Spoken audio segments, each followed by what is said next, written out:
घराचे स्वप्न तुमचे, जबाबदारी आमची. Satelkar builders and developers Kankavli railway station लगत साकारत आहेत समर्थ साई रेसिडेन्सी. 6 मजली इमारत, पोद्दार इंटरनॅशनल स्कूल अगदी हाकेच्या अंतरावर. 1 BHK 2 BHK फ्लॅट उपलब्ध. बिल्डिंग लगतच डेव्हलपमेंट प्लॅन मधील 12 गुंठे राखीव खुले गार्डन क्षेत्र. सागवानी फ्रेमसह मुख्य दरवाजा, 24 तास पाणी, लिफ्ट, ग्रॅनाइट किचन ओटा, कन्सिल फिटिंग मॉड्युलर स्विच. संपर्क 9420 73 94 18 आणि 8605 74 10 30. बांदा ग्रामपंचायत सभागृहात महाराष्ट्र शासनाच्या छत्रपती शिवाजी महाराजस्व अभियानांतर्गत आयोजित समाधान शिबिरात विविध शासकीय योजनांची माहिती देत नागरिकांच्या अनेक कामांचा तात्काळ निपटारा करण्यात आला. हे शिबिर सकाळी 9 ते सायंकाळी 5 या वेळेत पार पडले.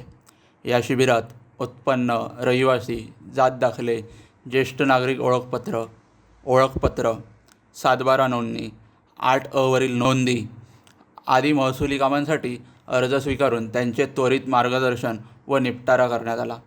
तसेच संजय गांधी निराधार योजना, श्रावणबाळ सेवा राज्य निवृत्ती वेतन योजना आदी शासकीय योजनांची माहिती देण्यात आली. पात्र लाभार्थ्यांना आवश्यक दाखले जागेवरच देण्यात आले. याशिवाय आपले सरकार, महा ई सेवा केंद्र बांदा यांच्या माध्यमातून आधार कार्ड बायोमेट्रिक अपडेटची मोफत सुविधा उपलब्ध करून देण्यात आली. या शिबिरात बांदा, वाफोली, विलवडे, तांबोळी, डेगवे, गाळेल, नेतर्डे, डिंगणे तसेच परिसरातील नागरिकांनी या शिबिराचा लाभ घेतला. सुरुवातीला दीप प्रज्वलन करून तसेच छत्रपती शिवाजी महाराज यांच्या प्रतिमेला पुष्पहार अर्पण करून शिबिराचे उद्घाटन करण्यात आले. यावेळी सावंतवाडीचे प्रांत अधिकारी समीर घारे, तहसीलदार श्रीधर पाटील तसेच माजी जिल्हा परिषद सदस्य श्वेता कोरगावकर, पंचायत समिती सदस्य ऋतिका नाईक, प्रियांका देसाई, सरपंच प्रियांका नाईक, प्रकाश दळवी, वेदिका नाईक आदींसह विविध विभागांचे अधिकारी व कर्मचारी उपस्थित होते. या शिबिरात एकूण 165 दाखल्यांचे तात्काळ वितरण करण्यात आले असून उपक्रमाला नागरिकांचा उत्स्फूर्त प्रतिसाद मिळाला.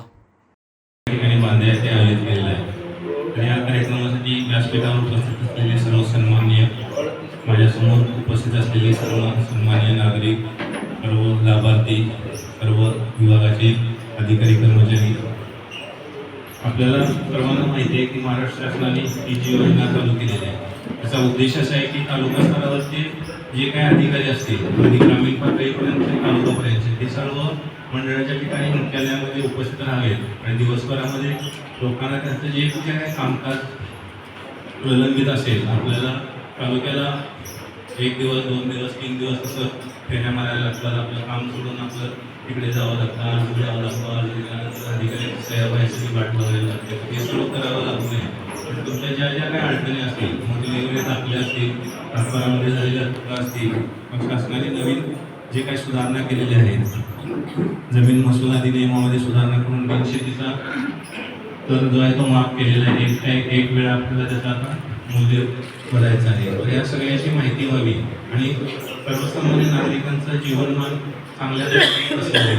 किंबहुना आता आपल्याला माहिती आहे की 10वी-12वीच्या परीक्षा होऊ घातलेल्या आहेत. त्या परीक्षा झाल्यानंतर मुलांना जे जे काही दाखले लागतील तर ते आपण जून जुलैमध्ये अर्ज करून नंतर मिळवून घेण्यापेक्षा आत्ताच आपल्याला सगळी तयारी करता येईल.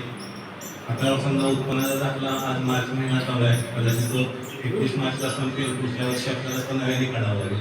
उरलेले जे जातीय दाखले असतील, डोमिसाईल असतील, शेतकरी दाखले, त्या मुलांना कृषी विद्यापीठ किंवा इतर ठिकाणी ॲडमिशन घ्यायचं. अशा पद्धतीने सर्व कामकाज हे एकत्रितरित्या येऊन सर्व तालुक्याच्या यंत्रणेने ग्रामीण भागापर्यंत पोहोचावं. त्यासाठी माननीय मुख्यमंत्री, माननीय महसूल मंत्री, आपले आदरणीय पालकमंत्री साहेब, त्यानंतर आपले खासदार साहेब, आमदार साहेब यांच्या मार्गदर्शनानुसार निर्देशानुसार आपण हे कार्यक्रम आयोजित करतो. अंतर्गत या कार्यक्रमात आम्ही आमच्या पत्नीचं 7/12 नाव लावण्यासाठी अर्ज केला होता. त्या अर्जाच्या छाननीमध्ये तलाठी साहेब, खान साहेबांनी योग्य कारवाई करून आम्हाला तात्काळ योग्य वेळेत 7/12 आम्ही त्याचं नाव घालून दिलेलं आहे. आज आम्ही या कार्यक्रमात आम्हाला वितरण झालेलं आहे. 7/12 शिबिर हे शासनाच्या वतीनं राबवण्यात येत आहे. त्याच्या अंतर्गत बांदा महसूल मंडळामध्ये हा कार्यक्रम घेण्यात आला होता. आज महिला दिनही आहे. त्या अनुषंगाने आमचे माननीय तहसीलदार साहेब श्रीधर पाटील यांनी केलेल्या मार्गदर्शनानुसार त्या आपल्या लक्ष्मीमुक्ती शासनाच्या लक्ष्मीमुक्ती योजनेअंतर्गत खातेदाराच्या बरोबर सहीशदार म्हणून पत्नीचं नाव लावण्यासाठी म्हणून ही कारवाई करण्यात आलेली आहे. त्यांनी दिलेल्या अर्जावर तात्काळ त्याच दिवशी आजच्याच दिवशी त्यांनी अर्ज दिला आणि आजच त्यांचा आम्ही अर्जाचं नोंद घालून त्यांना सातबारा देण्याचं काम केलेलं आहे. आणि त्याच्यामुळे आज खऱ्या अर्थानं महिलेचा आम्ही सत्कार केलेला आहे. महसूल मंडळाच्या वतीनं एक उत्कृष्ट आम्ही म्हणजे कार्यक्रम घेतलेला आहे आणि त्याच्या अंतर्गत आमच्या ज्या अनुज्ञा मॅडम आहेत, अनुज्ञा नाईक मॅडम आहेत, त्यांचं आम्ही सातबाऱ्यावरती नाव लावून घेतलेलं आहे. आणि आमची विनंती आहे की अशाच पद्धतीनं लोकांनी आपली सुद्धा म्हणजे आपल्या पत्नीचं नाव आपल्या रेकॉर्डमध्ये लावून घेण्यात यावं. धन्यवाद. नमस्कार, मी श्रीधर पाटील, तहसीलदार सावंतवाडी.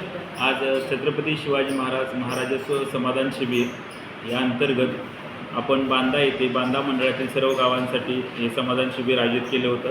तर या शिबिरामध्ये आम्ही जास्तीत जास्त लोकांना प्रसिद्धी दिली होती. प्रत्येक ग्रामपंचायत स्तरावरून हे प्रसिद्धी दिली होती. यानुसार जे आमच्या मंडळामध्ये प्रलंबित असणारे फेरफार, त्यानंतर सातबारामधले काही दुरुस्ती, त्याचबरोबर जसे उत्पन्न दाखला, रहिवास दाखला, जातीचे प्रमाणपत्र, नॉन क्रिमिलेअर इत्यादी प्रमाणपत्र याच्यामध्ये देण्यात आले. सर्वात महत्त्वाचं म्हणजे लक्ष्मीमुक्तीसारखी योजना या अभियानादरम्यान राबवण्यात आली, ज्याच्यामध्ये पतीने अर्ज दिल्यानंतर त्यांच्या पत्नीचं नाव हे तात्काळ राबवण्यात त्याच्या सातबाऱ्यावर लावण्यात आलं. आणि वैशिष्ट्य म्हणजे सकाळी अर्ज दिल्यानंतर आम्ही एका तासाभरात त्यांचं नाव सातबाऱ्यामध्ये अपडेट करून देण्यात आलेलं आहे. ही गोष्ट झाली. त्याच्या अगोदर ज्यांचे अर्ज आले त्यांच्या अर्जावर सुद्धा तशीच कारवाई करून आम्ही त्यांना लक्ष्मीमुक्तीद्वारे त्यांचं अर्ज घेऊन त्यांचं सहीशदार म्हणून नाव लावण्यात आलेलं आहे. त्याचबरोबर उत्पन्न दाखले, वया दिवस दाखले, याचबरोबर जे काही त्यांचं ॲग्रिस्टॅग, PM किसान आहे, तर या जेवढ्या आमच्याकडं महसूलच्या ज्या सेवा आहेत त्या सगळ्या सेवांमध्ये आम्ही प्रचार प्रसिद्धी करून ज्यांचे अर्ज आले त्यांचे तात्काळ निकाली करण्यात आलेले आहेत. ताज्या अपडेट्स आणि ताज्या बातम्यांसाठी आजच सबस्क्राईब करा आपला Sindhudurg digital news channel. Like करा, शेअर करा, कमेंट करा आणि महत्त्वाचं म्हणजे बेल आयकॉनला क्लिक करायला विसरू नका.